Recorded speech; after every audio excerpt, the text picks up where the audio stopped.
Ceux qui font des révolutions à moitié n'ont fait que se creuser un tombeau. Saint-Just. Les événements de 1789 furent amenés, comme aujourd'hui, par une question de dette, donc d'argent. Depuis longtemps, l'État était endetté. Les différents ministres sous Louis XV et Louis XVI en étaient tous arrivés à la même conclusion, que la noblesse et le clergé devaient mettre la main à la poche.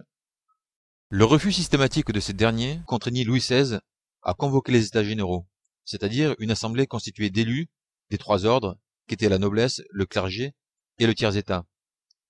Sous la pression des députés du tiers-état, du peuple en théorie, de la bourgeoisie en fait, les États généraux se déclaraient Assemblée nationale constituante. Elle se donnait la mission d'écrire une constitution. Le roi, qui désirait qu'il se borne à décréter de nouveaux impôts, ne l'entendit pas de cette oreille et tenta le coup de force, qui fut déjoué par les journées populaires de juillet 1789.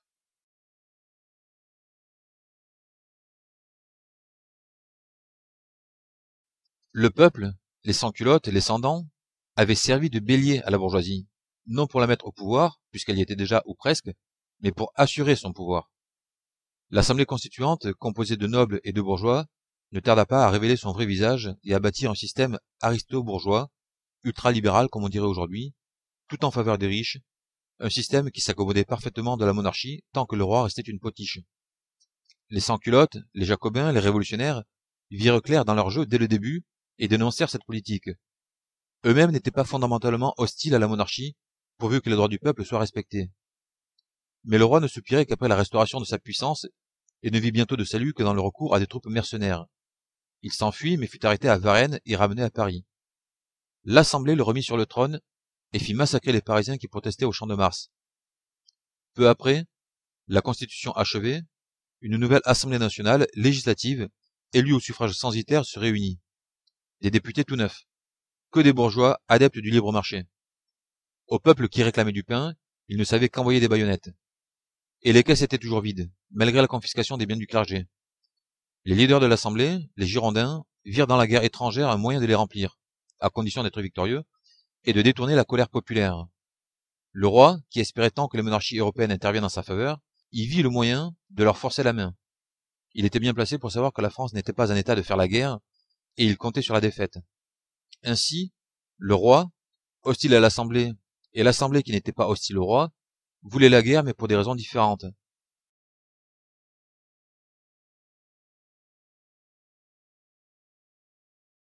Comme prévu, la campagne de 1792 fut un désastre. Les Austro-Prussiens allaient bientôt pouvoir marcher sur Paris. La France avait à sa tête un roi qui avait toujours fait cavalier seul et voulait perdre la guerre, et une assemblée qui n'avait rien fait pour le peuple, sans lequel il était impossible de gagner la guerre, dans laquelle elle avait plongé le pays, et qui défendait encore la monarchie. C'est dans ce contexte de patrie en danger que les révolutionnaires appelèrent au sursaut national, et que fédérés des départements et sans-culottes parisiens prirent les Tuileries le 10 août 92, contraignirent l'Assemblée à destituer le roi et à se dissoudre elle-même en convoquant une nouvelle Assemblée constituante, la Convention. Le succès de cette journée avait été assuré par une commune insurrectionnelle composée de délégués de chacune des 48 sections de Paris, mise en place manu militari dans la nuit, et qui assura le pouvoir révolutionnaire dans l'intervalle.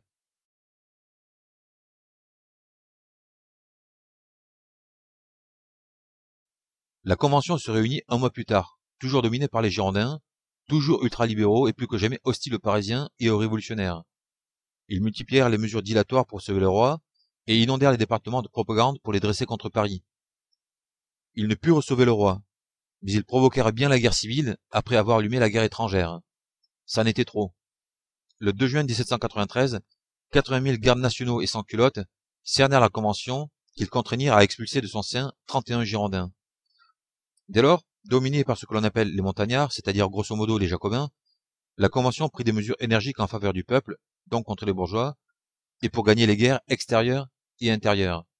Au prix de beaucoup de souffrances et de drames, mais aussi d'enthousiasme et d'héroïsme, elle parvint à retourner une situation tragique, a priori désespérée. Quand enfin il devint possible de revenir à une situation normale, après la victoire de Fleurus, 26 juin 94, nombre de députés tombèrent le masque populaire et redevinrent les bourgeois qu'ils n'avaient jamais cessé d'être.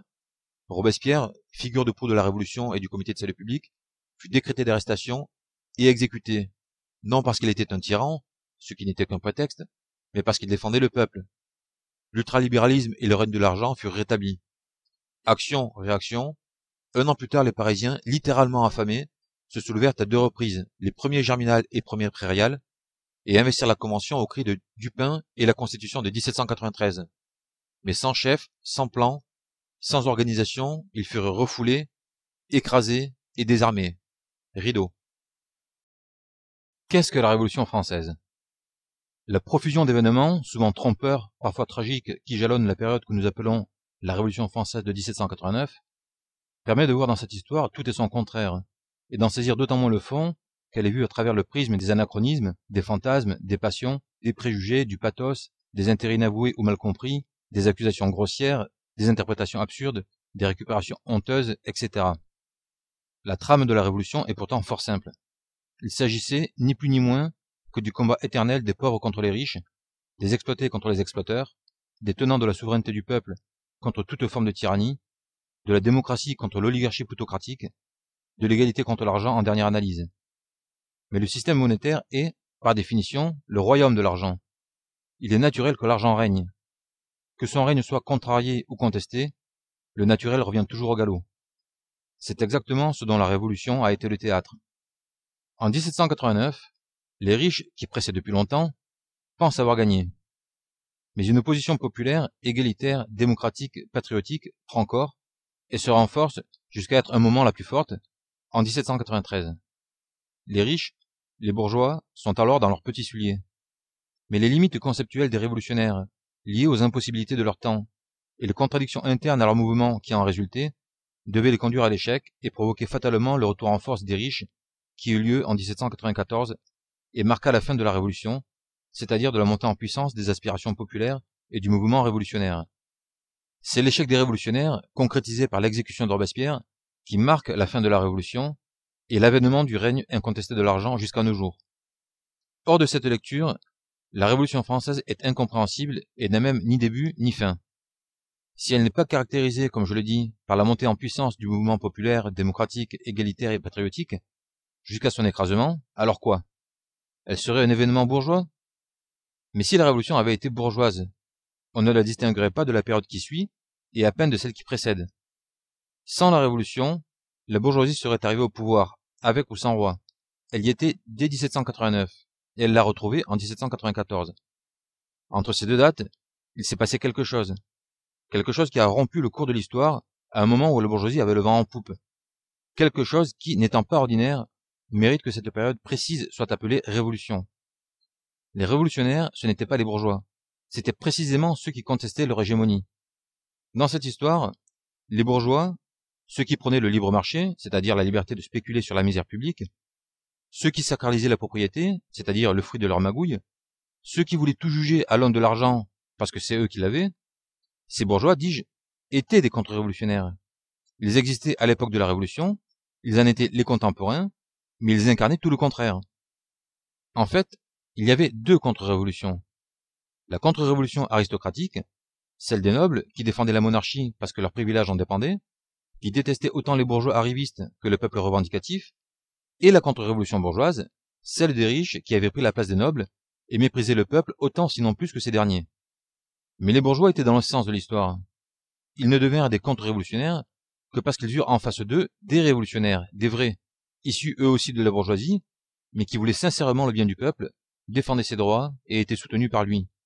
Au vrai, la contre-révolution aristocratique fut inexistante, sinon anecdotique. Les nobles émigrèrent d'eux-mêmes dès 1789. La révolution mit essentiellement aux prises, le peuple donc, et les bourgeois.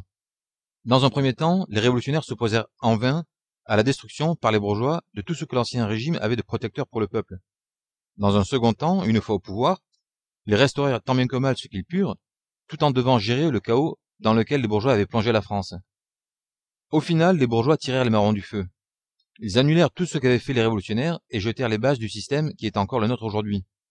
Nous ne vivons pas sur l'héritage des révolutionnaires, mais sur celui des contre-révolutionnaires bourgeois. La République a bien été proclamée par nécessité sous l'impulsion des révolutionnaires en 1792, mais la République façonnée ensuite par les bourgeois n'a rien à voir.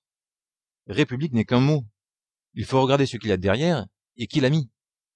Certains ne retiennent de la Révolution que les événements sanglants dont il est possible de rendre, à tort ou à raison, les révolutionnaires responsables.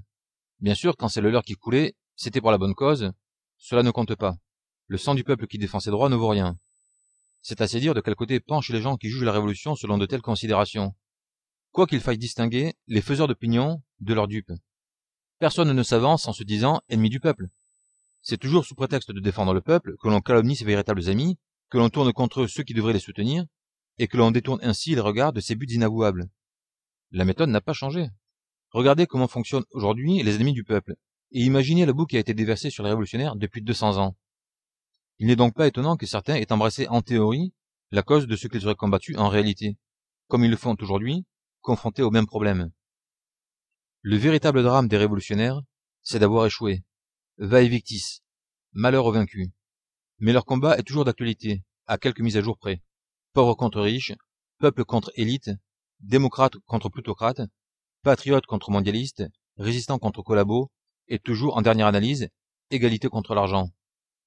Notre drame à nous serait de ne pas comprendre les raisons fondamentales de l'échec des révolutionnaires, ce que des visions délirantes de la révolution ne permettent pas de comprendre. Ils se battaient pour l'égalité et la patrie, contre l'argent, mais ne se sont pas attaqués à lui en personne, pour ainsi dire. Ils s'opposaient à son absolutisme, mais ne contestaient pas son existence même. Ils ne l'ont pas fait parce qu'ils ne pouvaient pas le faire en leur temps. Aujourd'hui, nous en avons les moyens. Toute la question est, saurons-nous être des révolutionnaires à la mode du XXIe siècle? Saurons-nous réinventer la révolution et triompher, cette fois? Vive la révolution, vive la France!